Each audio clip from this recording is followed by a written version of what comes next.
Today was a great day, it really was. There were transparent discussions regarding the future of Somali development and economic growth. The ideas of peace, reconciliation, and eventual unity were discussed, and I was very happy to see such devoted Somali youth being in this conference to speak about such matters that are of great importance.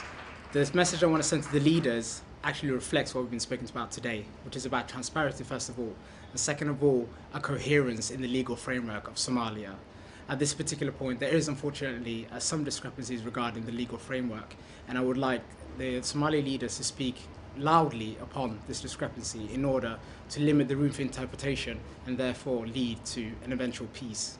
I thought today was really interesting. It was very informative. There was a lot of people who had a lot of knowledge about what is going on in Somalia, and they've done a lot of work in Somalia, and they've brought back a lot of information and fed it to us and told us that what needs to be done and what should be done and why the young diaspora is so important. My suggestion or recommendation is to focus on the young locals that are in Somalia. I think the young diaspora from here are also very important because they can play a key role with the young people there. They can play the mentoring role, they can educate them, they can teach them about governance and rule of law, and they can also do this form of clan cleansing. And because I believe that they're going to be the future leaders of Somalia.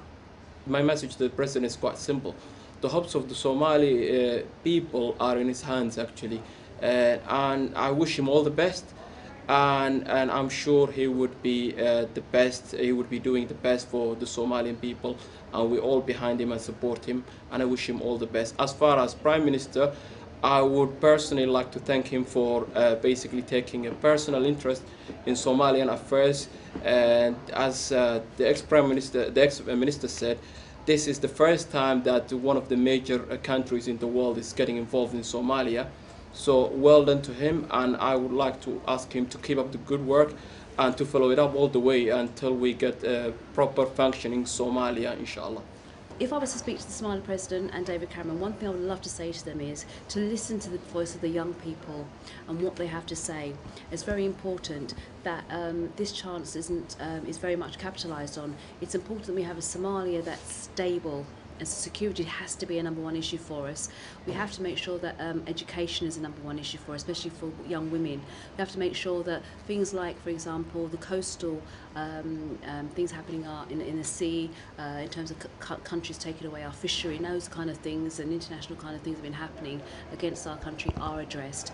My message to the President of Somalia and to David Cameron and to the diaspora is to be realistic, compassionate and practical in the future outlook of Somalia, and to forgive, reconcile, and as well as believe. One of the messages that I want to send to the Somali government as well as the British government is to obviously invite people like us to the conference, because we're the future of Somalia. We're the one who's going to represent and rebuild Somalia.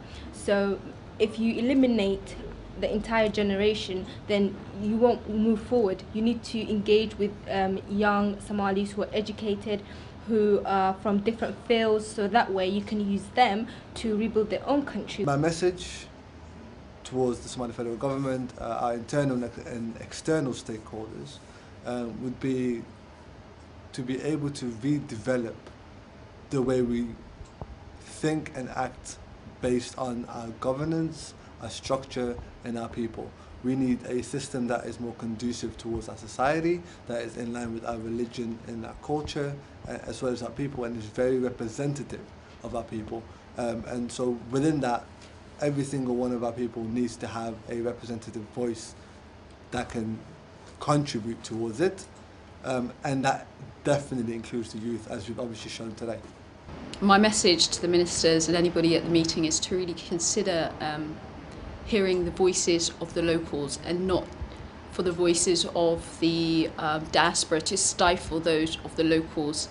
I think with the issue of Somaliland and Somalia, I don't think it's the most important issue that we're facing. I think security is the main issue that we're facing in the Horn of Africa, and I think all kind of discussions, I think, should be about how to bolster security, but also with the involvement of the local people, because as we've seen, as much as you want to put security guards in front of a building, that is not going to stop the militant striking unless you have local knowledge and the local people are looking out for themselves and their neighbourhood and any suspicious activities that are taking place. And I think that's one area that we need to work on, trying to enhance security by involving local people in security. I hope the recommendations that came out of the people that turned up today are going to be fully considered by the government of Somalia. I also hope that the government of Somalia can appreciate the fact that everybody that turned up today were very much interested in seeing Somalia re-establish itself as a dominant force within Africa. But at the same time, we need to ensure that the civic duty of all Somali people are recognised and respected and supported, ensuring that a legitimate way is found to address the democratic deficit of the country. I want the government to listen to these recommendations that were mentioned today. We've produced 14 pages worth of different ideas, not biased, so it's good. I want them to see it and at least listen to us this time. Bismillah ar-Rahman ar-Rahim. First of all, I would like to thank anti-tribal movement for taking this leadership role within our youth groups and also grassroots communities by initiating a Nabad conference, a peace conference, in anticipation for the London conference. Because such an initiative is needed, because the youth need to be involved in every process, because they are the leaders of tomorrow.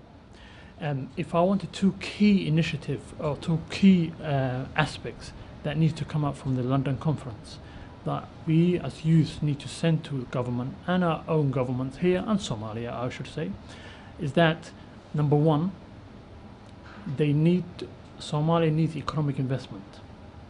The last conference was focused on political settlement, stability, security.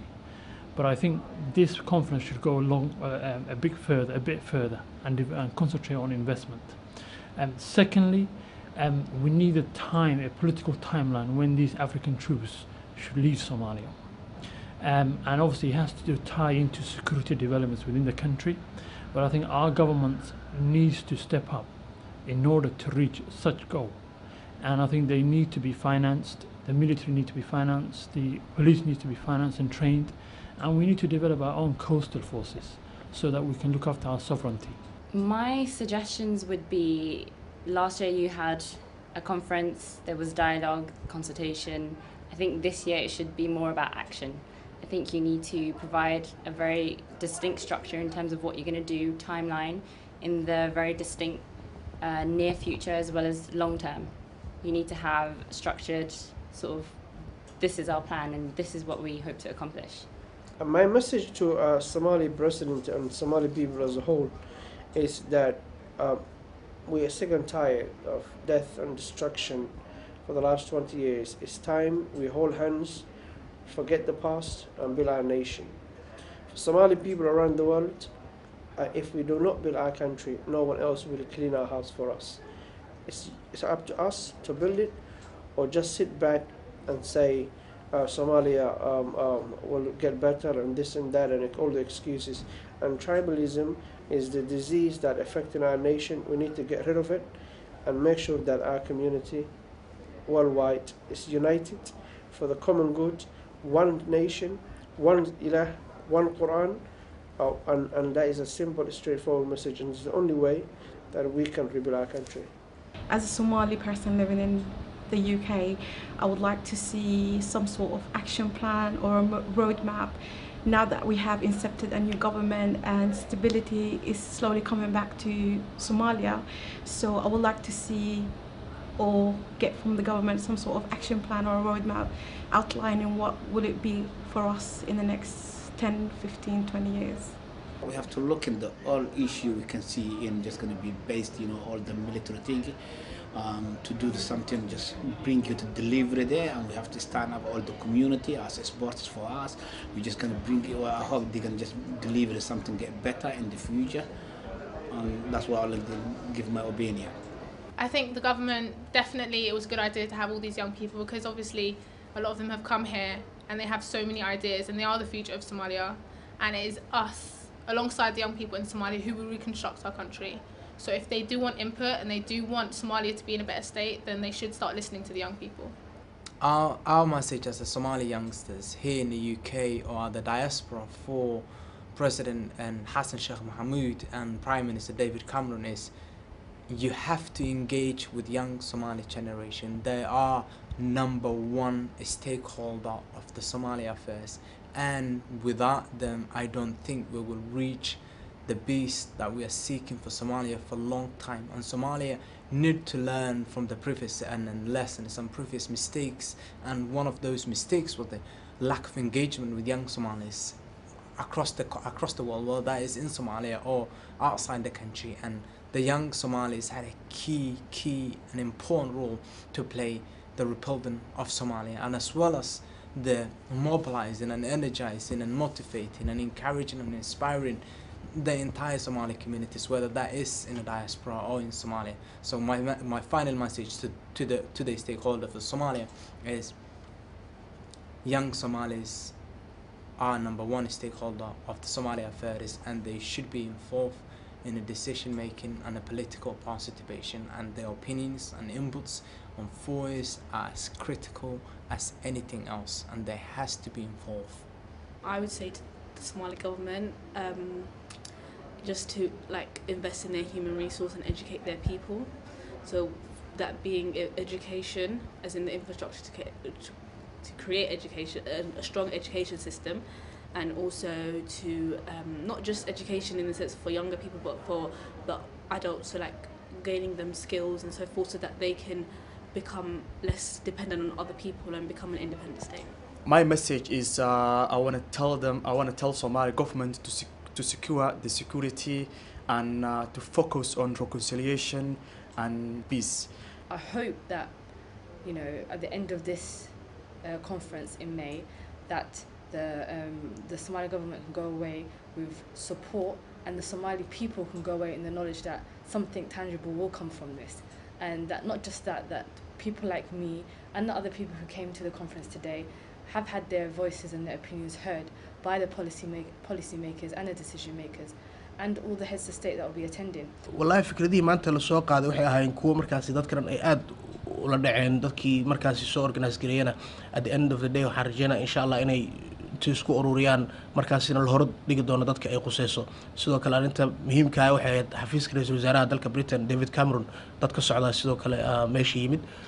marka waxaan success ayaan u rajeynayaa ATM hawsha waxaan mar walba ay u qabtaan community Soomaaliyeed iyo sidii dhalinyarada Soomaaliyeed iyo waliba bulshada Soomaaliyeed looga ciribtiri lahaa cudurkan dilooday ee qabyaaladda ah. Message to the government in terms of what I feel is really key and important issue for Somalia at the moment is the toxic dumping in Somalia. It's been an issue that's been ongoing. It's been an issue that has fueled the economy, the war economy. There's been the warlords have been paid with money and weapons to accept really radioactive nuclear waste, which will have an impact on the population later on in life.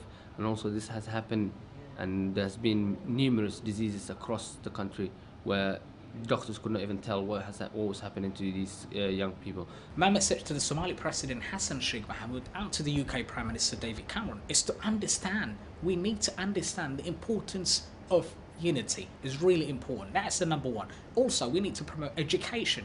It's a vital, it's a success, it's the way to rebuild our country when we do educate our people. Awareness, that's what we need. Most importantly, security is a top priority. Let's work towards that goal. To get Somalis from all different areas, different regions, different beliefs, different ideologies, whatever happens, no matter what, we need to work hard in order to get Somalia back on its feet.